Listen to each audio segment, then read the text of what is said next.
I've waited for so long, Jimmy. Can't you see? You're just not the guy for me. I know it might be wrong, but I'm in love with Jimmy's mom. He sounds out of breath.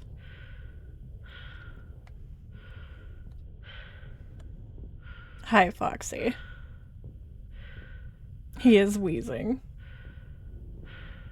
Damn it, Joker.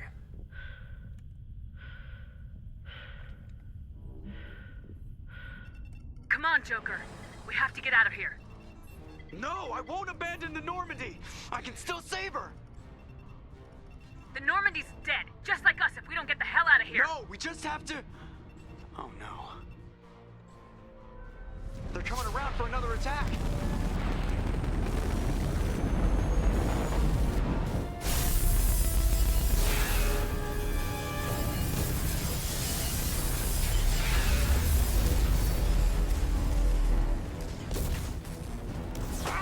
Watch the arm!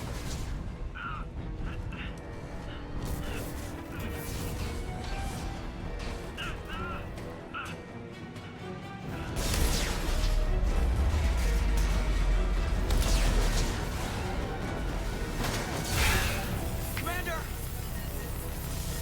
Shepard!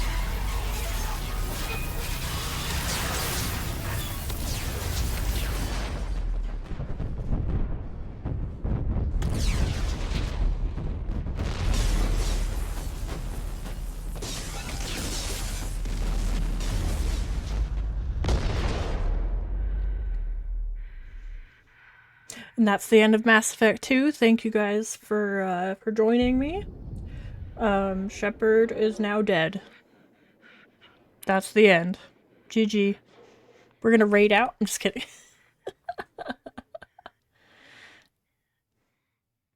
No, for real, she's dead though.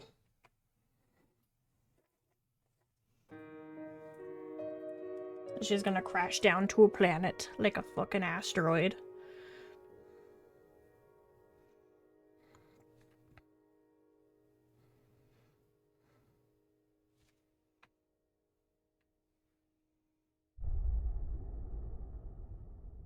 Roll the credits.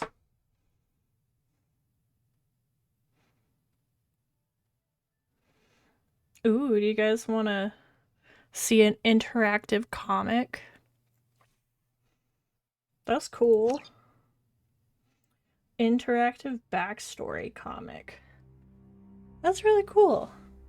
Is it voiced or do I have to read it? Just another routine mission. Why do they always say that before a mission? Of course it's routine. You haven't done anything yet. It's everything that happens along the way. The choices you make. Shepard dies a really painful, violent death. Choose.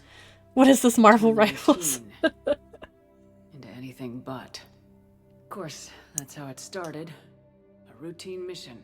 Answering a distress call. And look where that got me. We were testing out the Normandy, Captain Anderson's new ship, when the distress call came in. An Alliance patrol on Eden Prime had been attacked. They'd seen something they couldn't explain. And whatever it was massive. I hit the ground with my lieutenant, Caden Alenko. A good kid, loyal, by the book, with a talent for biotics. He's my puppy boy. We came across the lone survivor of the patrol, Gunnery Chief Ashley Williams. A soldier to the core. Tough, disciplined, ready to take on whatever came her way. Ashley joined up with us and took us to the spot where she lost her squad. That's when we saw it. The ship. Like nothing I'd ever seen. It was massive, scorching the colony and everything around it as it blasted away. We followed the path of destruction to an artifact, a beacon left by a long-dead race called the Protheans. The colony had dug it up, and whoever attacked them had tried to take it. Lieutenant Alenko made the mistake of getting too close. Hit him with some type of energy. I grabbed him and threw him out of the way. That's when it hit me. Hard. Every muscle in my body went rigid. I couldn't move, could barely breathe. Everything went black. And then I saw something. A vision. Dream. A nightmare. By the time I woke up, we were halfway to the Citadel on our way to meet the Council. I was expected to explain what I'd seen. Anderson came along. So did Udina, our political representative on the Citadel. With those two heavyweights, it seemed reasonable we could persuade the Council that the ship we'd seen was a potential threat. As was the individual behind the attacks. The main suspect for the Eden Prime massacre was a Turian Spectre named Saren.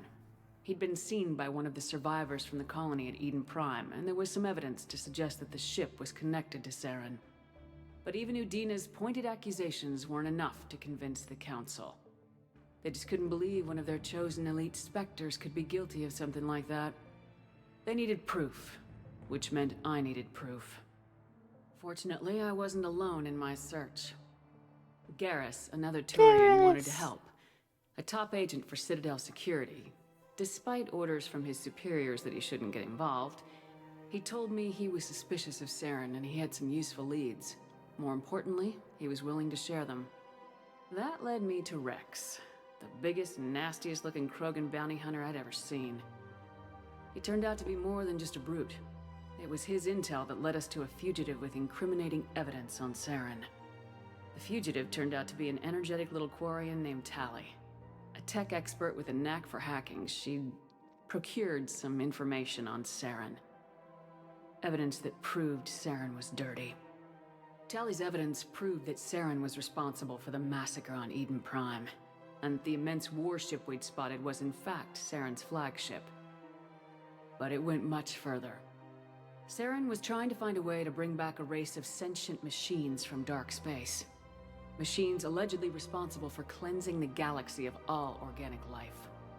These Reapers were blamed for wiping out all life 50,000 years ago, including the Protheans, then disappearing back through the mass relays to dark space, leaving no trace that they'd ever been. That explained why Saren was after the beacon. This is And it made cool. some I've never sense out of seen my this visions, comic.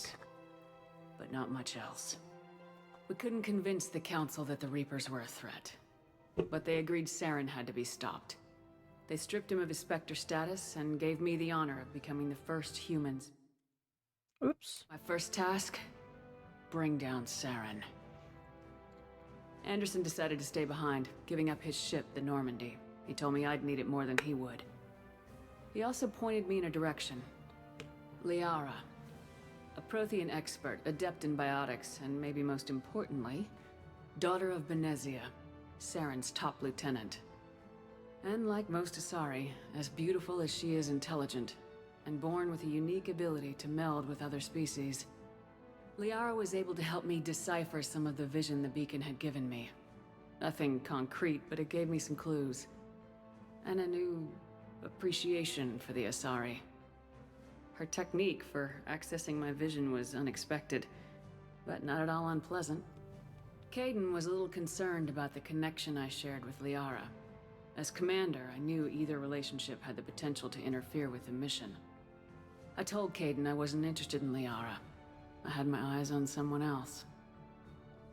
But we agreed we wouldn't let it get in the way of our mission, finding Saren. Thanks to Liara's help, we had our next lead, Benezia. Saren I think had this taken is her to also Novaria, where curated he'd to the enslaved choices that I queen made, of a which is really dangerous cool. race of insect-like creatures, the Rachni. He ordered Benezia to use the same technique Liara had used on me to extract information from the Rachni Queen. The Queen's drones were everywhere, and they were not happy. We had to fight through hundreds of them to get to Benezia. By the time we arrived, Saren was gone, with the information. I tried to reason with Benezia, but Saren had indoctrinated her.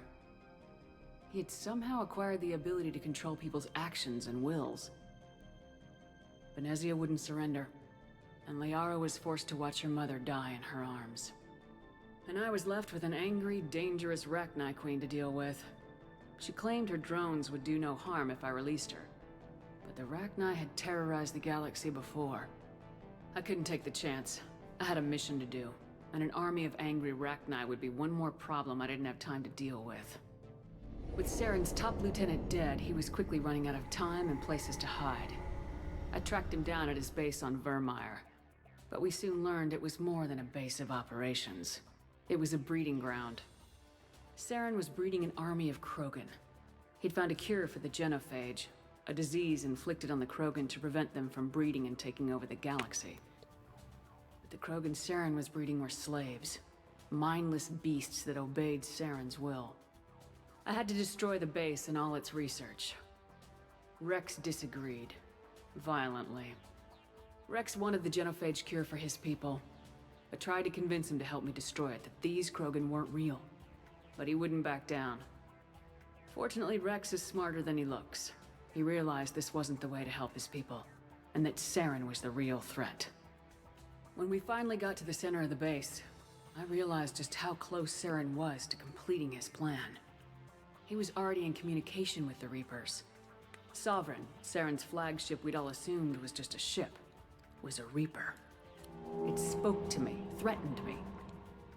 I could feel the menace it had for every living thing. It wanted me dead. It wanted us all dead. And I knew it was capable of doing just that. What I couldn't understand was why Saren would help it. But there was no time to think about it. Sovereign knew where we were. We had to destroy the base and get the hell out. I split my team into 2 squads, sending Ash with one and Kaidan with the other as a distraction. We had a nuke and we planned to use it.